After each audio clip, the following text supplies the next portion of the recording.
Dan kandungan daripada Al-Quran itu kan merupakan perkara-perkara yang menjadi kebiasaan para malaikat.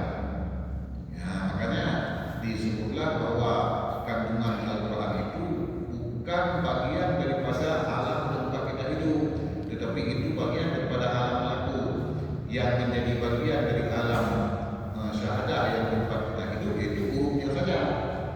Ya, bisa dipahami? Walakinatu dan karat, berulah karat-karat yang diujikan dengannya karat akan orang yang bertakwa yang haus kepada kebenaran, itu ada dua bagian. Ada kala barang yang diujikan dengannya akan orang yang lemah iman, nyata karat tersebut daripada hijab yang bernama keraguan dan pengingkaran. Dan kadang-kala karat tersebut barang yang diujikan dengannya akan orang yang totalitas. Begitu bahasa sekarang. Kalau bahasa Aceh menghamiku itu orang urang yang gabega, urang yang kontrol. Jadi kalau bahasa Indonesia sekarang kan orang yang totalitas. Kalau melakukan sesuatu itu all out, itu kira-kira. Nah, jadi dan ada kala barang yang diujikan dengannya akan orang yang total dalam bidang dunia,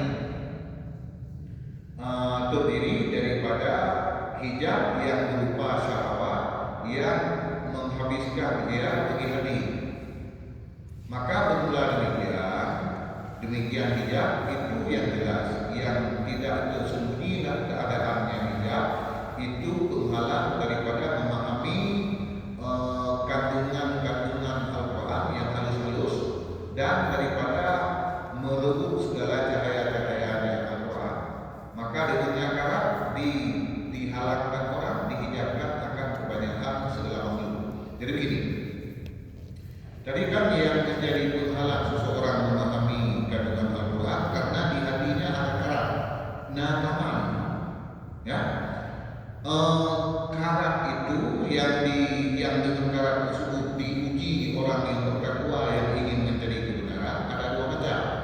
Yang pertama bentuknya yaitu diuji orang yang lemah iman dengan karat tersebut berupa keraguan dan pengingkaran.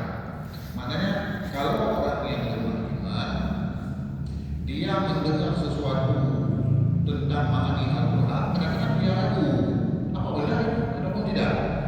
Misalnya begini, ada ayat Al-Quran, Subhanalladzi asra bi 'abdihi lailan minal masjidil haram ilal masjidil aqsa.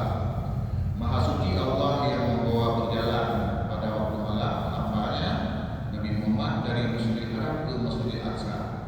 Pada saat itu perjalanan dari Masjidil Haram ke Masjidil Aqsa dengan cara perjalanan yang paling cepat butuh waktu 40 hari pada masa Nabi di bawah Isra dan Mi'raj. Tapi Nabi menempuh perjalanan itu dalam jangka seperempat malam. Ya kan? Jadi kalau kita pikir dengan logika ini tidak mungkin. Ini tidak mungkin. Maka orang yang lemah imannya bisa saja membuat dia ragu terhadap memahami Al-Quran. Karena kadang-kadang yang dibicarakan dalam Al-Quran ini sesuatu yang tidak mungkin diukur dengan logika manusia. Tidak mungkin diukur.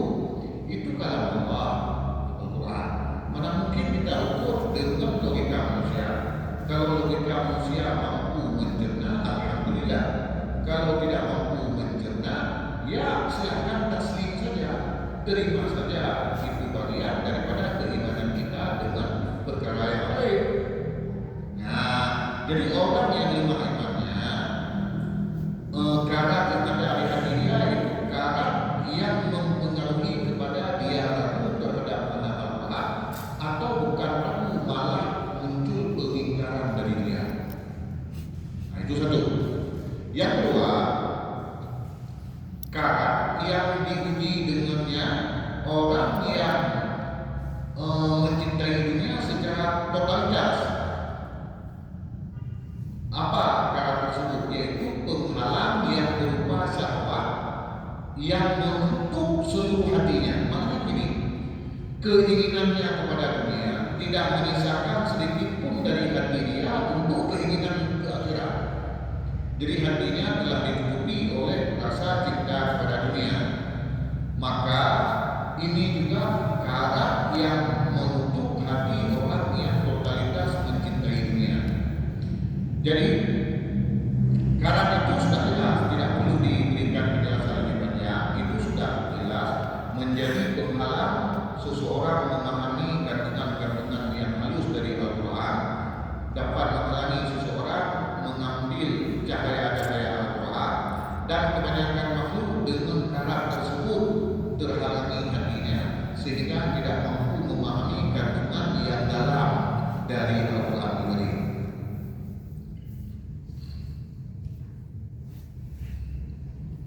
Dan ada pemula hamba yang semata-mata lah mereka pergi dalam Allah Azza wa Jalla, maka dihijabkan mereka dengan dua bagian yang lain. Nah, yang tadi kebanyakan makhluk itu hijabnya yaitu yang pertama sekali yaitu keraguan dan pengingkaran, yaitu bagi orang yang beriman. Yang kedua yaitu syahwat yang menutup hati. Kemudian kalau orang yang semata-mata memfokuskan diri menuju jalan Allah, jalan akhirat, ada juga hijab, dua hijab tadi, dua macam juga. Ahaduhuma al-waswasu as-sarifu lil qalbi. Bermula salah satu keduanya dari dua hijab tersebut itu wiswas yang mengalihkan dia bagi hati kepada berpikir pada niat. Bagaimana ada niat pada kali pertama, apakah tersisa ia niat pada sekarang, dan apakah dia bisa melepaskan diri, apakah dia orang yang terlepas pada saat ini. Hadza ikana fi shalah. Bermula ini wiswas itu jika ada ia dalam salat, ataupun wiswas yang mengalihkan ia wiswas bagi fokus kepada bagi mementingkan kepada memperbaiki makhluk buruk dan timbul keraguan-keraguan, membuat keraguan-keraguan padanya makhluk buruk dan mengulangnya makhluk buruk karena demikian keraguan. Dan bermula ini hijab itu berlaku ia dalam salat dan di luar dan lainnya salat. Nah, jadi kalau orang yang semata-mata fokus menuju jalan Allah, ada juga hijab, dua macam hijab juga. Yang pertama, timbul rasa wiswas dalam hati. Wiswas yang mengalihkan hati dia untuk selalu menggunakan pikiran pada kali pertama membaca Al-Quran. Jadi apakah wiswas itu masih tersisa sampai dia selesai membaca Al-Quran? Nah, ini permasalahannya. Dan apakah dia bisa melepaskan diri daripada wiswas tersebut pada saat membaca Al-Quran? Ini kejadiannya bila dalam salat. Misalnya begini, pada saat